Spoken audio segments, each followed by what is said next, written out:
സാംസങ്ങിന്റെ മടക്കാൻ പറ്റിയിട്ടുള്ള പുതിയ ഫോണായ സാംസങ് ഗാലക്സി ഫോൾഡ് ഇന്ത്യൻ മാർക്കറ്റിൽ എത്തിയിട്ടുണ്ട്. ഇന്ന് നമ്മൾ നോക്കാൻ പോകുന്നത് സാംസങ് ഗാലക്സി ഫോൾഡിന്റെ വിശേഷങ്ങളാണ്. അതിനു മുമ്പ് ഇതുപോലുള്ള വീഡിയോസ് ഇനിയും കാണാൻ താല്പര്യമുണ്ടെന്നുണ്ടെങ്കിൽ ഈ ഒരു ചാനൽ സബ്സ്ക്രൈബ് ചെയ്യാവുന്നതാണ്. പിന്നെ അടുത്തൊരുന്ന ഒരു ബെല്ലൈക്കണും കൂടി എനേബിൾ ചെയ്ത് വെച്ചാൽ ഞാൻ വീഡിയോസ് അപ്ലോഡ് ചെയ്യുമ്പോൾ തന്നെ നിങ്ങൾക്ക് അതിന്റെ നോട്ടിഫിക്കേഷൻ ലഭിക്കുന്നതായിരിക്കും. സാംസങ് ഗാലക്സി ഫോൾഡിന്റെ എടുത്തു പറയേണ്ട ഫീച്ചർ എന്ന് പറയുന്നത് അതിന്റെ ഡിസ്പ്ലേ തന്നെയാണ്. ഈ ഫോണിൽ നമുക്ക് മടക്കാൻ പറ്റിയിട്ടുള്ള ഒരു ഡിസ്പ്ലേ ആണ് ലഭിക്കുന്നത്. പിന്നെ 2 ഡിസ്പ്ലേ വരുന്നുണ്ട് ഈ ഒരു ഫോണിൽ. നമ്മൾ ആ ഒരു ഡിസ്പ്ലേ തുറന്നു വെക്കുകയാണെന്നുണ്ടെങ്കിൽ നമുക്ക് 7.3 ഇഞ്ചിൻ്റെ ഒരു ഡിസ്പ്ലേ ആണ് ലഭിക്കുന്നത്.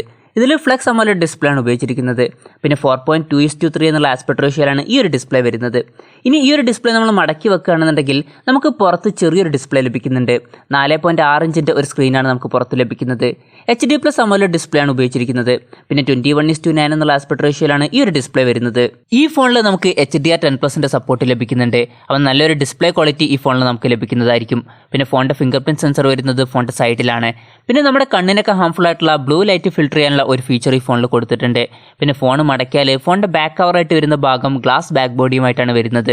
പെർഫോമൻസിനെ പറ്റി പറയുകയാണെങ്കിൽ സ്നാപ്ഡ്രാഗൺ 855 എന്നുള്ള പ്രോസസ്സറുമായിട്ടാണ് ഈ ഫോൺ വരുന്നത്. അത്യാവശ്യം നല്ലൊരു പെർഫോമൻസ് ഈ ഫോണിൽ നമുക്ക് ലഭിക്കുന്നതായിരിക്കും. പിന്നെ ഈ ഫോണിൽ 12 GB റാമാണ് ലഭിക്കുന്നത്. 512 GB ഇന്റേണലും നമുക്ക് ലഭിക്കുന്നുണ്ട്.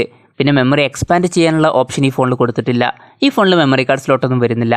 പിന്നെ UFS 3.0 സ്റ്റോറേജ് ടൈപ്പുമായിട്ടാണ് ഈ ഫോൺ വരുന്നത്. അപ്പോൾ ഈ ഫോണിൽ നമുക്ക് നല്ലൊരു റീഡ് ആൻഡ് റൈറ്റ് സ്പീഡ് ലഭിക്കുന്നതായിരിക്കും. ആൻഡ്രോയിഡ് 9 ബേസ് ചെയ്തിട്ടുള്ള 1 UI സോഫ്റ്റ്വെയറുമായിട്ടാണ് ഈ ഫോൺ വരുന്നത്. പിന്നെ ഫോൾഡ് ചെയ്യാൻ പറ്റിയിട്ടുള്ള ഫോണിന് വേണ്ടിയിട്ടുള്ള ചില മാറ്റങ്ങളൊക്കെ ഈ ഫോണിൻ്റെ സോഫ്റ്റ്വെയറിൽ കൊടുത്തിട്ടുണ്ട്. ഈ ഫോണിൻ്റെ ക്യാമറയെ പറ്റി പറയുകയാണെങ്കിൽ പിന്നിൽ നമുക്കൊരു ട്രിപ്പിൾ ക്യാമറ സെറ്റപ്പാണ് ലഭിക്കുന്നത്.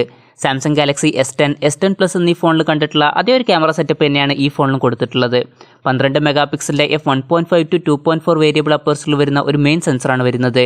പിന്നെ 16 മെഗാപിക്സലിൻ്റെ f2.2 അപ്പേഴ്സിൽ വരുന്ന ഒരു അൾട്രാ വൈഡ് ആംഗിൾ ലെൻസ് വരുന്നുണ്ട്. പിന്നെ മൂന്നാമത് 12 മെഗാപിക്സലിൻ്റെ f2.4 അപ്പേഴ്സിൽ വരുന്ന ഒരു ടെലിഫോട്ടോ ലെൻസ് വരുന്നുണ്ട്. ഇതിൽ 2x ഒപ്റ്റിക്കൽ സൂം സപ്പോർട്ട് ചെയ്യുന്നുണ്ട്. ഫ്രണ്ട് ക്യാമറയെ പറ്റി പറയുകയാണെങ്കിൽ ഈ ഫോണിൽ 2 ഭാഗത്ത് നമുക്ക് ഫ്രണ്ട് ക്യാമറ ലഭിക്കുന്നുണ്ട്. ഫോൺ തുറന്നു വെക്കുകയാണെന്നുണ്ടെങ്കിൽ ആ ഒരു വലിയ ഡിസ്പ്ലേയുടെ മുകൾ ഭാഗത്തായിട്ട് നമുക്കൊരു ഡ്യുവൽ ക്യാമറ സെറ്റപ്പ് ലഭിക്കുന്നുണ്ട്.